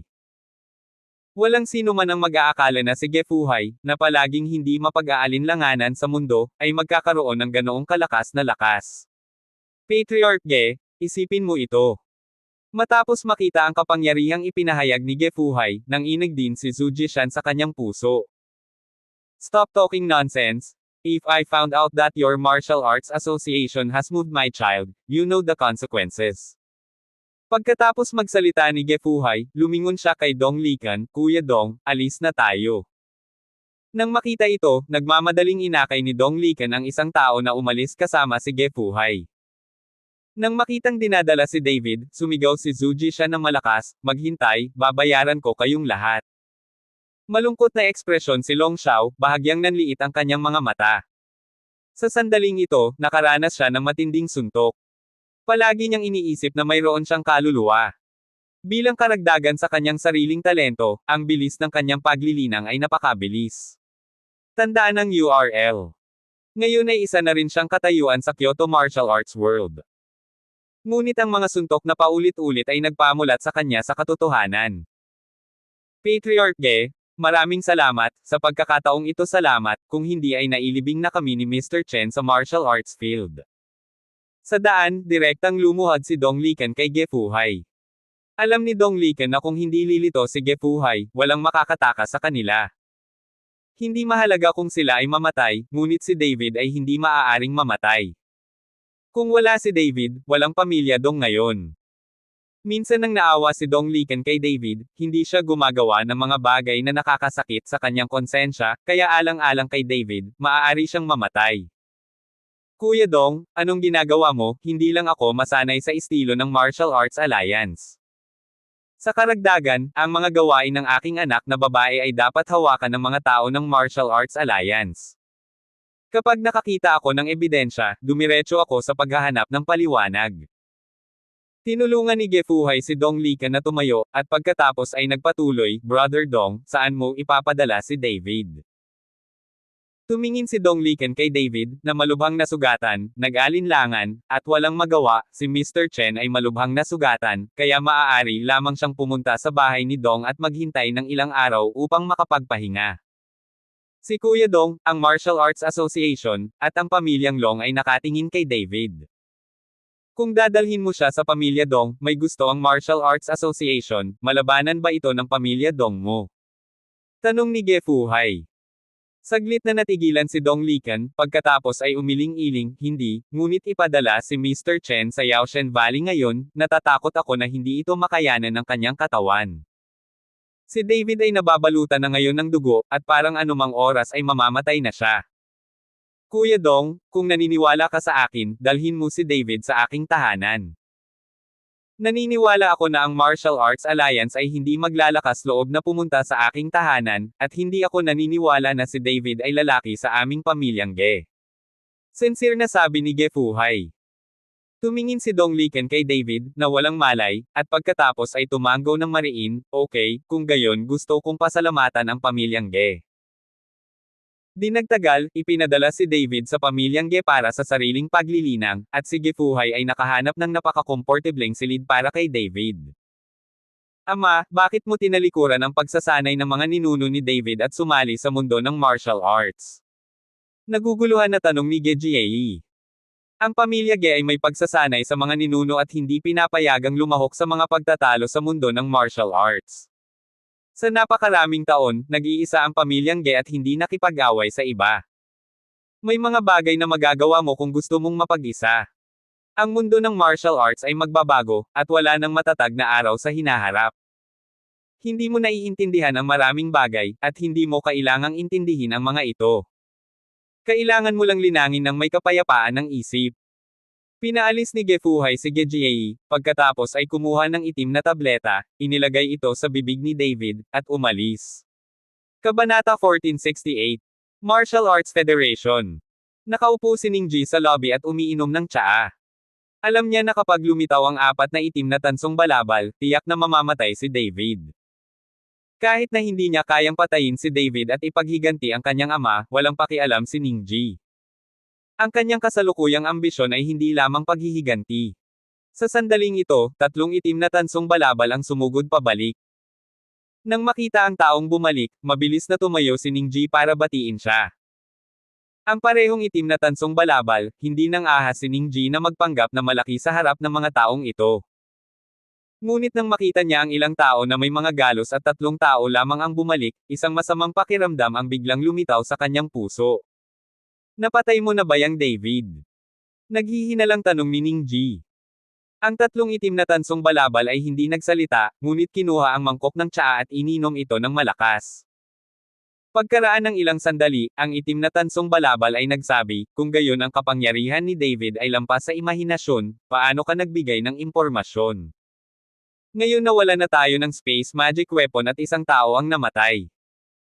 Maaari mong isipin ang sarili mong mga dahilan, kung paano ipaliwanag ito sa Grandmaster. Nang marinig ito ni Ning Ji, ang buong tao ay natigilan. Imposible. Kahit gaano pa kalakas si David, hindi niya kayang maging kalaban kayong apat. Paanong magiging ganito? Hindi maintindihan ni Ningji kung paano imposibleng patayin ng apat na nasa katanghaliang gulang na Marquis Black Copper Robe si David gamit ang Space Magic Weapon. Gaano man kabilis lumaki ang kapangyarihan ni David, hindi siya ganoon kaliko. Anong ibig mong sabihin? Sabay-sabay na tumingin kay Ningji ang tatlong itim na tansong balabal, ibig mong sabihin hindi namin ginawa ang aming makakaya. Malamig at nagbabanta ang mga mata ng tatlong tao. Alam nila ang kahihinatnan kung hindi tapos ang trabaho, kung hindi nila gagawin ang kanilang makakaya. Hindi ko sinasadya, nakaramdam lang ako ng kakaiba. Kumunat ang noo ni Ningji. Mag-uusap tayo kapag bumalik ang leader ng alyansa. Napanood niya ang eksena at makapagpapatoto para sa atin. Nang matapos magsalita ang itim na tansong balabal, umupo siya ng tuwid at hindi na nagsalita. Umupo din si Ningji, at ngayon ay maaari na lamang niyang hintayin si Zhu Jishan na bumalik. Hindi nagtagal, bumalik din si Zhu Jishan, na may galit at pag-aatubili sa kanyang mukha. Kung hindi nakialam si Gefuhai, namatay na si David. Kung ang tatlong itim na balabal na tanso ay hindi pa tuluyang nauurong, hindi na talaga makakapitan si David. Lahat ay shit. Mabangis na nagmura si Zhu Jishan, ngunit ito ay walang kabuluhan, gaano man siya kagalit, at walang kung. Nang makitang nakabalik na si Zhu Jishan, nagmamadaling sumulong si Ningji. Sana sa pinuno ng alyansa, ano ang nangyari kay David? Hindi siya pinatay ng apat na itim na tansong kapa. Naguguluhang tanong ni Ningji.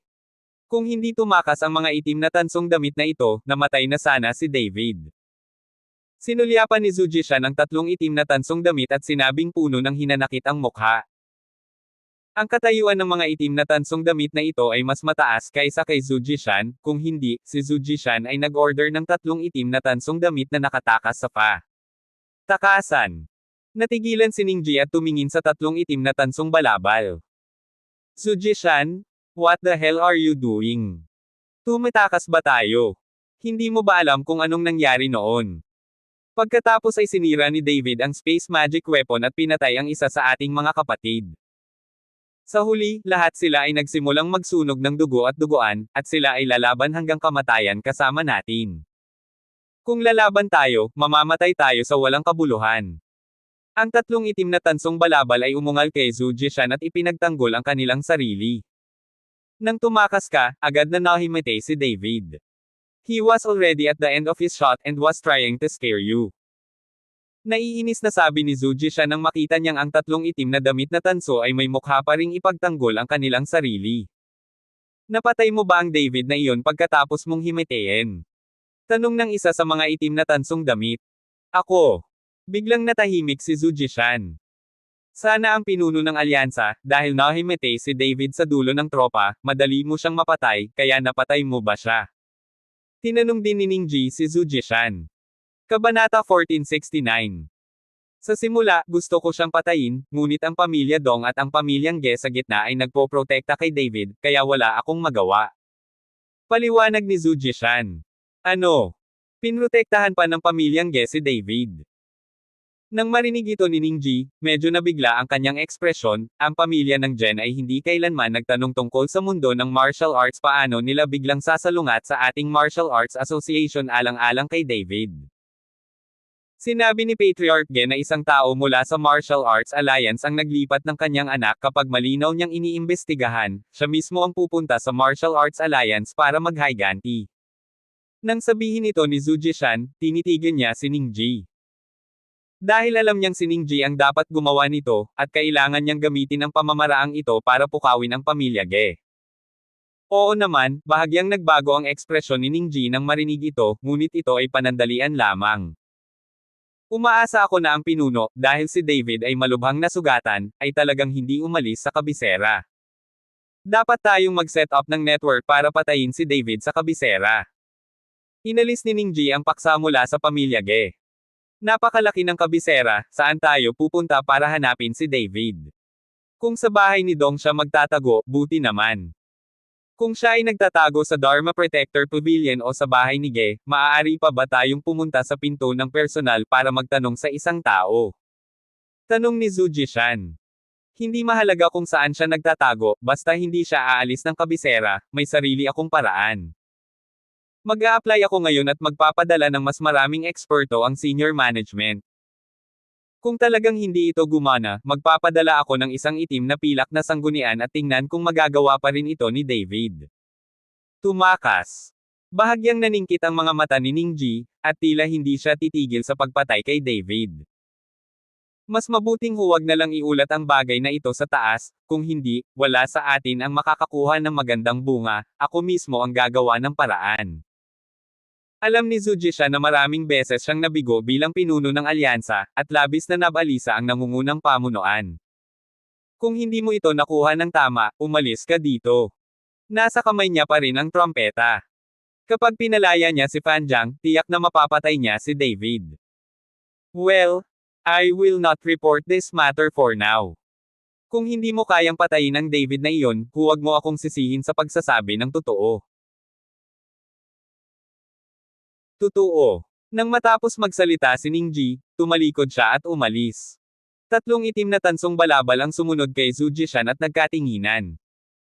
Ngayon alam na nila na marami sa kanila ay mga tipaklong sa isang lubad. Kung hindi nila kayang patayin si David, wala sa kanila ang gustong mabuhay. Tubilyan ng pagpapatupad ng batas. Bagamat sinabi ni Shi na wala siyang pakialam kay David, palagi siyang nag-aalala tungkol sa martial arts. Sa sandaling ito, natutunan ni Xingjun ang buong proseso ng martial arts at nag-uulat tungkol dito. Nang marinig niya na si Gefuhai ay talagang laban sa Martial Arts Alliance dahil kay David, malinaw na nagbago ang ekspresyon ni Shi. Lumabas talaga ang pamilya Jen. Si Mr. Bahagyang kumunat ang noo ni Shi, upang iligtas si David, hindi ko alam kung ito ba ang intensyon ni Gefuhai o ng ninuno ni Ge. Mr. Shi, si Gefuhai mismo ang nagsabi na dahil binago ng Martial Arts Alliance ang anak niya, kaya kinuha niya ang target na Martial Arts Alliance. Paliwanag ni Xingjun. Naniniwala ka ba doon? Tanong ni Mr. Shi kay Xingjun. Hindi nagsalita si Xingjun, ngunit umiling. Sa oras na iyon, namatay ang asawa ni Gefuhai sa isang labanan sa mundo ng martial arts, at hindi lumabas ang pamilya Ge. Sa tingin mo ba lalabanan ni Gefuhai ang Martial Arts Federation para sa kanyang anak? Nagpatuloy si Mr. Shi. Kung gayon bakit niligtas ni Gefuhai si David? Hindi kaya may intensyon siya at mas gugustuhin niyang labagin ang mga alituntunin ng kanilang pamilyang Ge sa loob ng maraming taon. Naguguluhan na tanong ni Xingjun. Si Mr. Saglit na nag-isip si Shi, hindi ko alam kung ano ang intensyon ng pamilya Ge, ngunit ito ay magiging mas masigla sa hinaharap. Ang ilang mga lalaki na nakatago sa loob ng libu-libong taon ay tila lumalabas. Then what about David? Nasa Ge family pa siya, nasa panganib ba siya? Nang makitang hindi alam ni Mr. Shi ang mga intensyon ng pamilya Ge, nagtanong si Xingjun. Hindi. Dahil iniligtas ni Gefuhai si David, hindi niya siya papatayin, binibigyang pansin mo pa rin ang mga galaw ng mundo ng martial arts, ngunit tandaan, huwag makialam, opisyal naming ituturing na wala ito sa panahong ito. Bahagyang naningkit ang mga mata ni Mr. Shi, at isang makapigil, hiningang liwanag ang lumitaw sa kanyang mga mata, na parang walang makatakas sa kanyang titig. Kabanata 1470. Hoy kapamilya! Dahan daw ang iminulat ni David ang kanyang mga mata, gumaling na ang sugat sa kanyang katawan, ang nakakatakot na kakayahan ni David sa pagpapagaling sa sarili kasama ng medicinal pill ni Gefuhai, mabilis na gumaling ang katawan ni David. Nakasimangot si David habang nakatingin sa marangyang kwarto at sa malambot na malaking kama. Naalala niya lang na nahimatay siya sa martial arts, at wala na siyang maalala pagkatapos noon, at hindi niya alam kung nasaan iyon. Bumangon si David at natagpuan ang kanyang sarili na hubot-hubad, ngunit isang bagong damit ang inilagay sa tabi ng kama. Nagbihis si David at bumangon sa kama, gustong makita kung nasaan ito. Sa sandaling ito, itinulak ni Gejie ang pinto at pumasok na may hawak na isang umuusok na mangkok ng sopa sa kanyang kamay. Medyo nagulat si Gejie nang makitang gising na si David. Gising ka na ba? Nanlaki ang mga mata ni Gejie, puno ng kawalan ng paniniwala ang kanyang mukha. Nasugatan ng husto si David kaya gumaling siya at nagising sa loob ng 2 araw. Kahanga-hanga iyon. Tandaan ang URL. Miss Ge. Nakita ni David na si Gejie iyon, at medyo nagulat din siya, anong ginagawa ko dito? Siyempre sa pamilya natin Ge, kung hindi, sa tingin mo nasaan ka?